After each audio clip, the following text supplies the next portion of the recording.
guys, welcome back to the channel. Today is October 20th, 2020, and this is the Flight Sim News.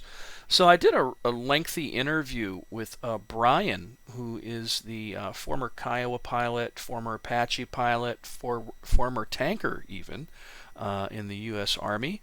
And he is also the guy behind Casmo TV, who also just happens to be the guy behind the Low Level Hell podcast, which came about based on the Low Level Hell Discord server and the servers that he runs for various flight sims. And last week, episode 1 dropped, and it was a lot of fun.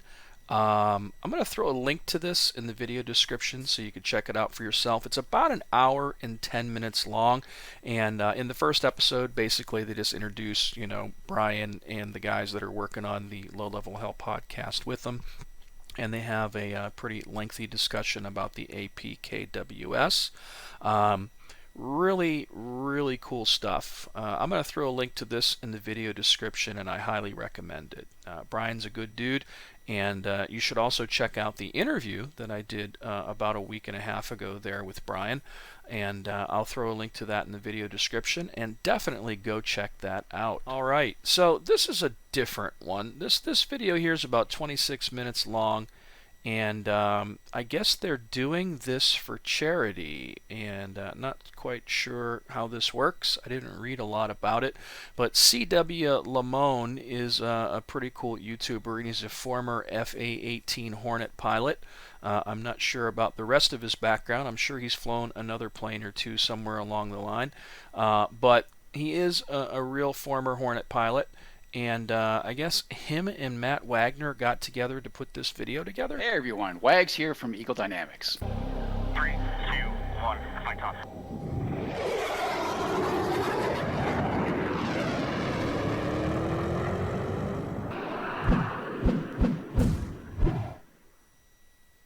Well, we've got, it's the standard cast mission that we've done so many times before on this stream. So Wags will get to show us how to work the systems. And Wags, you ready to take it off pause so we can get set up? I would recommend climbing and not going too far straight because there's a man-pad threat over this little town. But I'll give you a talk on once we get overhead in the wheel. You ready?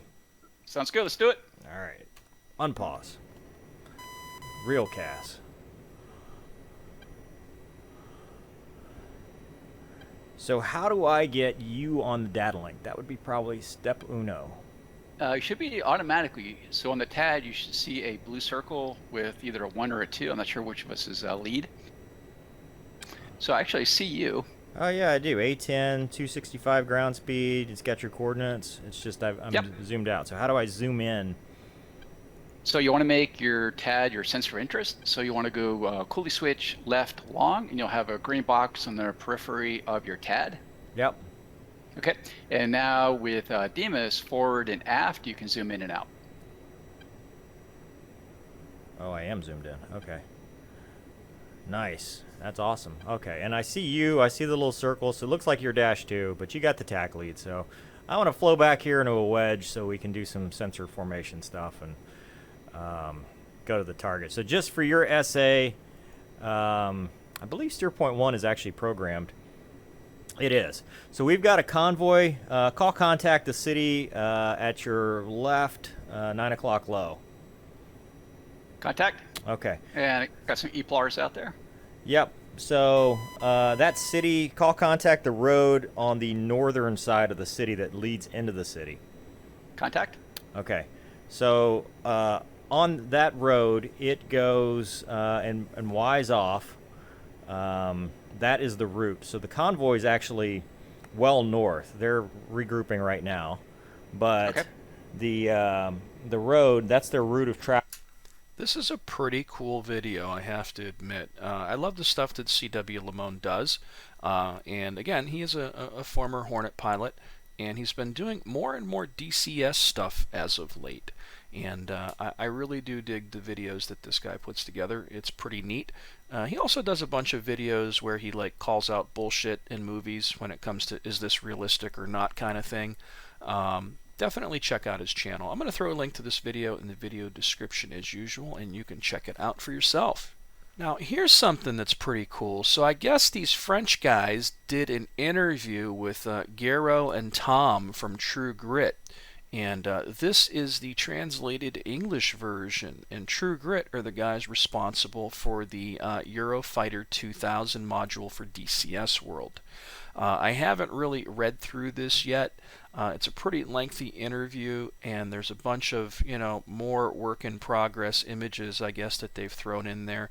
So it looks like they're still a good ways off by looking at the imagery that I'm seeing here. But again, I haven't read the interview, so I really don't know anything about what they spoke of in here. I just happened upon this today as I was putting together the news, but I didn't want to miss including it. So I'm going to throw a link to this in the video description, and you can check it out for yourself. But I'm really looking forward to the Eurofighter. I really loved it back in the day. I believe it was a digital image design, a DID product back in the 90s, which was super fun.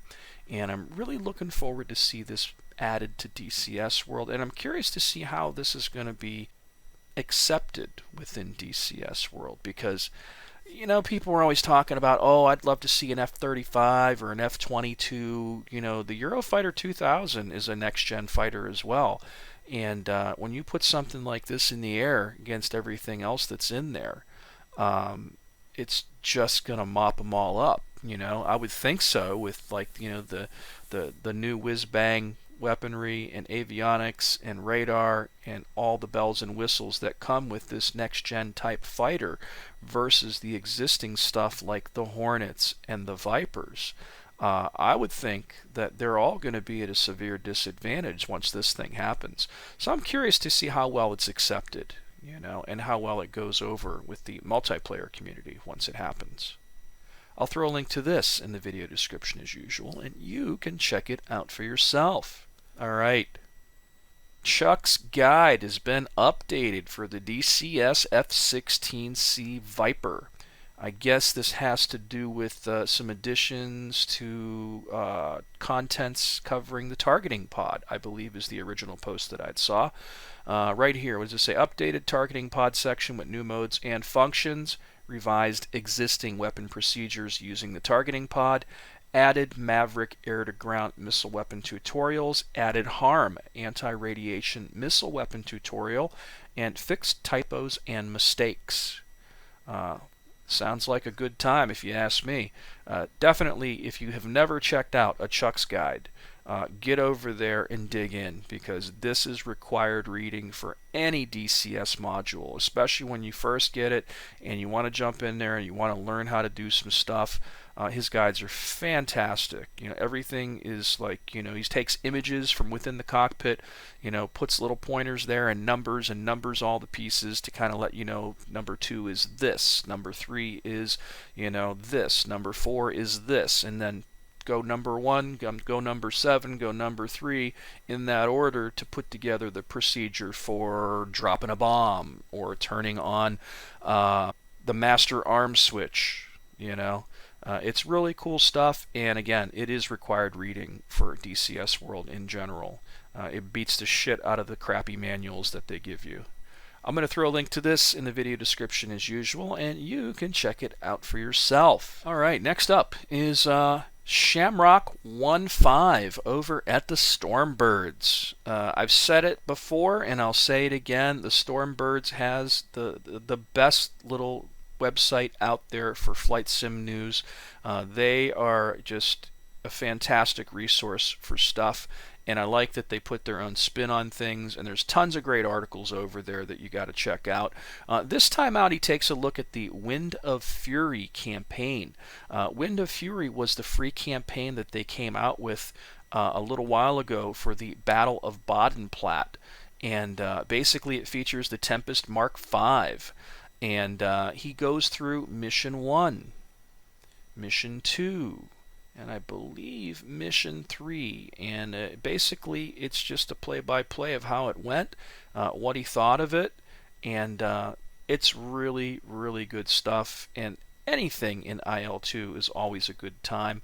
I think I actually flew this first mission myself, but that was it. I didn't really go too much further into it, just haven't had the time, but it is a free campaign that they came out for owners of the Battle of Bodenplatte to kind of flesh out the single player experience a little bit more.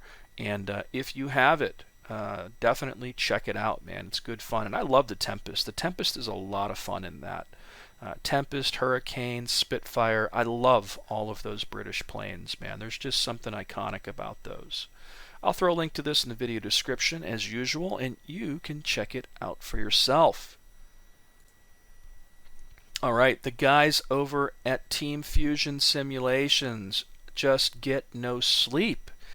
IL-2 Sturmovik Desert Wings TOBRUK version 5.010 is now live.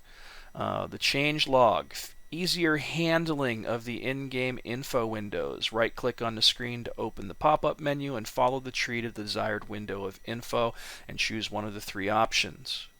There's an option to restore info windows to default settings. The old way of handling info windows is also still active. I gotta admit, that one really was hard to figure out, man. That was one of the things that drove me a little bit nuts. There was kind of a bug early on in the beta that was like, I couldn't get this fucking window off the screen on the top left. So it's nice to see that they're working on that. Winter terrain modified, autumn terrain modified, and there's a variety of fixes too. One of the things I got excited about is I swear I read somewhere not long ago that they are working on figuring out a way to improve things in the UI side of things too. Actually right here it says end of the week is here. That means new patch. This week we brought in some improvements to handling of the game's UI as well as some small game changes.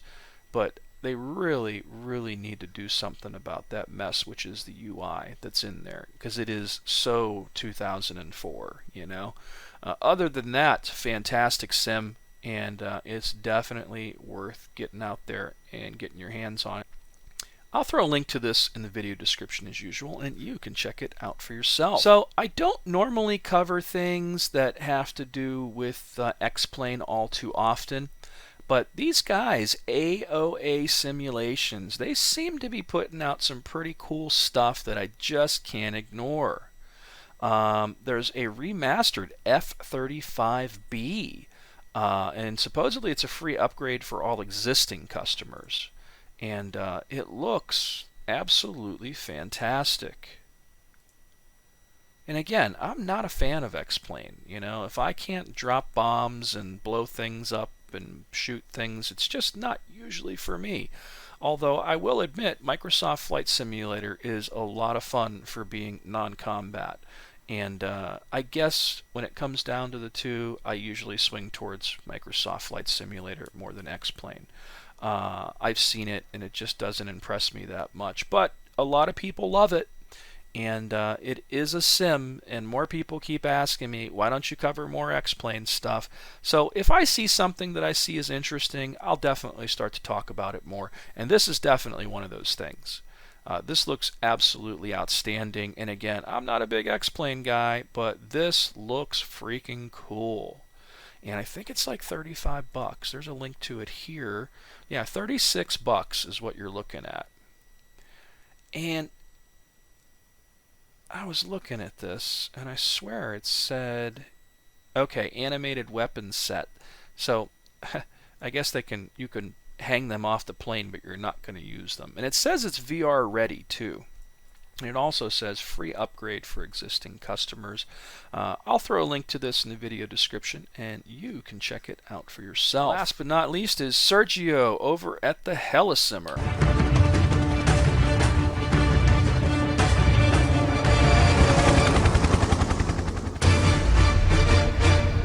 Out there.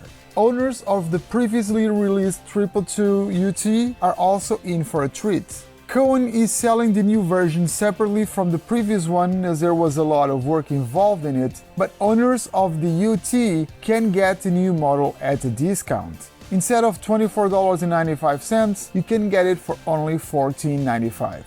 Customers that want both can get them for $39.95 instead of nearly $50. This is actually a good price for two models of such high quality. Cohen Simulations Bell 222 is packed filled with great features. VR and Vulkan ready, AV tab integration, checklist capability, and a whole lot more. You can find a review of the 222U2 on our website. You will find a link to it on our article about the release of the model. Just check out the video description down below. And that was... As always, the flyby is always a good time. Absolutely love the stuff that Sergio does over at the Helisimmer. And I'll throw a link to this in the video description as usual, and you can check it out for yourself. So that about covers it for the Flight Sim news today. As for me, what have I been up to? I'll tell you what, I'm still playing Star Wars Squadrons. I just haven't had much inspiration to fly much else at the moment. Maybe I'm just bored with everything that I have, you know.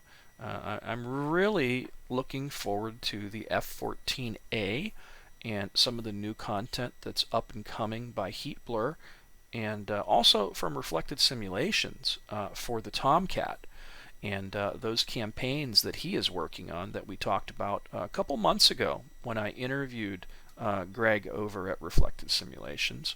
That's kind of where my head's at the moment. I've been meaning to jump in there and get in some more stick time with some IL-2.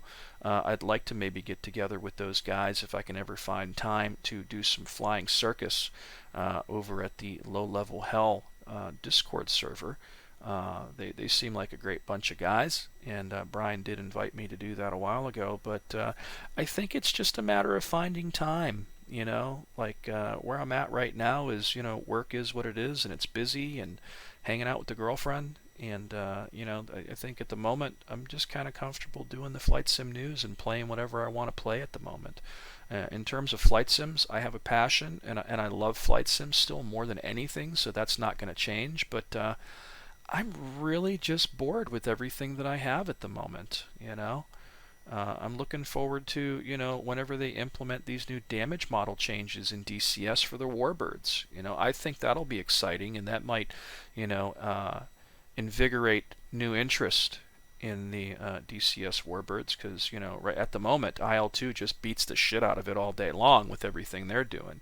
It seems like, you know, DCS announced they're going to up their damage model and fix it and do some things with the AI, and then, you know, not even a week later, IL-2 turns around and says, yeah, but we're going to change our G effects and make it way more realistic. How about that? So it just seems like they're continually 1, 2, 3 steps ahead of what Eagle Dynamics is doing with their Warbirds in IL-2.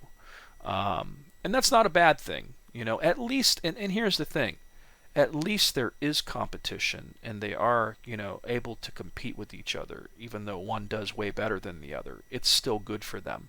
And that is why I think, you know, DCS in terms of the modern stuff is almost stale at this point. That's kind of how I'm feeling at the moment, you know, because there's nobody out there to compete with them.